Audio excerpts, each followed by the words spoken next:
Would God need to bless anybody if he was a responsible creator? How can God have grace as he wants obedience and created life without its consent? Why do you accept grace as you obviously believe Christianity condemns all people as undeserving sinners?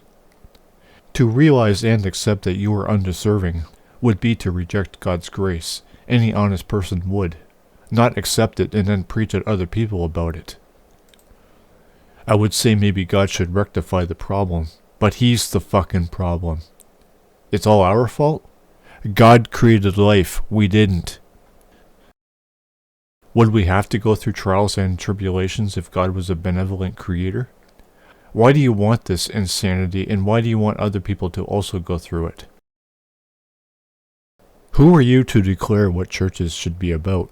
If anybody listens to you, they should also listen to a representative of every other Christian denomination.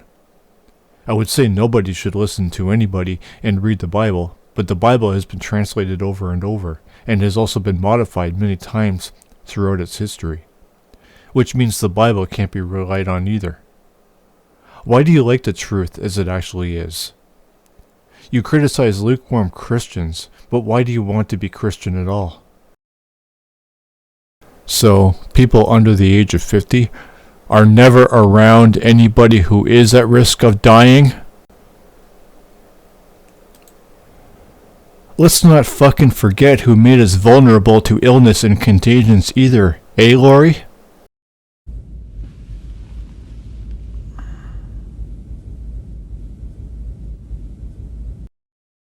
Even if this is true about feminism, how is submission a good thing, or at least better than subservience, as you criticize their movement of twisting the concept? Never mind feminism. Why do you like submission and want all women to be submissive for God? How is feminism forcing anything? Isn't Christianity forcing people? Christianity gives people a choice, but they are forced to make that choice. While psychos like you are preaching this religion's doctrines and judging people for not believing and agreeing as you do. What's the difference between working a job under submission to a boss and working at home, which should not involve social media, under submission to both your husband and God? Why do you want authority? How is God's type of authority better than employment? Why do you want to be one flesh? While this isn't submission, being property is also a disturbing idea. Being either under submission or being property is not a relationship. Yes, the woman taking the husband's name is common, but that only means marriage is bullshit, which is another point that adds to my position that it is. How is godliness beautiful? Why do we have needs if God is a powerful and benevolent creator? How is God benevolent, having made us the way we are, needing Jesus? Sexual behavior is psychological. How is modestly dressing going to stop men from objectifying women? And isn't marital submission a form of objectification? Why does the church have a library if the Bible is the only relevant book, as it's God's word? Any other literature is only the author's own interpretation, which is invalid because there are many different interpretations in the world. You commenting here that you are happy to hear her say that is very telling, Lori.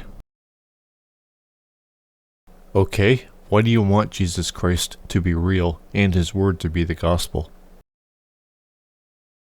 Where did you learn that feminism indoctrinates irresponsibility? What does living as they please have to do with not taking responsibility? Nice straw man, Lori. I don't agree with feminism either, but to deliberately misrepresent something is to not have a valid criticism of it. You bash feminism, but why is nobody allowed to call you out on your beliefs and preachings? You've restricted the replies on your Twitter account to those whom you've chosen. You ignored people like me before you did anyway. How is Christianity a responsible worldview? A God who created life without its consent, set that life up to give himself an excuse to curse us with original sin, a self-sacrifice to pay the price for man's sins. How is any of that responsible? Many Christians often argue rape, and murder for that matter. So what's your point? You Christians automatically bring up free will, Adam and Eve, Satan, sin, hating God, rebellion, etc. whenever atheists argue against your imposed teaching. So how does that make your worldview credible? How is God a narrative if you discount rape? If you don't like them changing their narrative, but refuse to stop trying to teach them, which they obviously don't want, that's your fucking problem. You aren't manipulating women with Christianity, Lori? You want all women to avoid living how they want, to be a homemaker for God. Even if God is real, how is that right and how is that the opposite of manipulation, whatever word that would be? Why do you want to obey God and want the rest of the world to also obey God? You want a non-fallacious point in response to teaching them how to live in accordance to God's command and obeying God? I don't know what the initial narrative of those feminists is, but you won't listen to any narrative that is against God. I'm not saying you should stop living for God if that's what you want to do, but you're wrong to preach, even if Christianity is the truth, because that means Christianity is wrong because God is a cosmic narcissist whom you Christians are enabling.